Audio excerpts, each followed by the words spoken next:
Well, tonight, what police recommend for folks who plan to head out on international waters. Channel 5's Catalina Cruz tells us one call made the difference in last month's shooting in Fronton. Catalina? The Rio Grande City Assistant Police Chief says his department tries to make sure that there's a backup system to work around bad cell phone connection. He recommends folks in the community do the same. Of course, and minutes can mean the life of somebody. Rio Grande City Assistant Police Chief Jose Solis says his department has dealt with failed calls near the border. Sometimes you get the disruption in the antennas on the cell phones. So we'll have Telcel or Movistar antenna. Solis says cell phones connect to the closest nearby tower.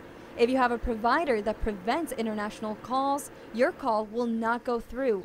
That could spell trouble. People dial 911 and whatever antenna is closest to them, it will hit there. That includes international cell phone towers. Probably the Mexican cell phone tower was closer to you than the U.S. one. So it depends on what service you have. Solis recommends folks check with their provider for specifics on their signal connection.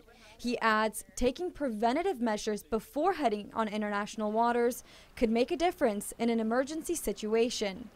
We know down here and throughout the whole valley there's a lot of people that love going fishing and hunting.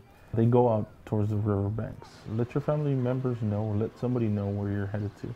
He adds, set a time limit, 1 hour or what's appropriate. Make sure you check in with your family and instruct them if you lose contact, call authorities.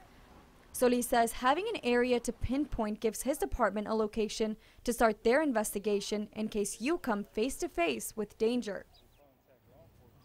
Solis says his department relies heavily on radio signals to communicate with one another. This ensures that his men will be able to get in touch with them even if they're on boundary lines. Live in the studio, Catalina Cruz, Channel 5 News at 6.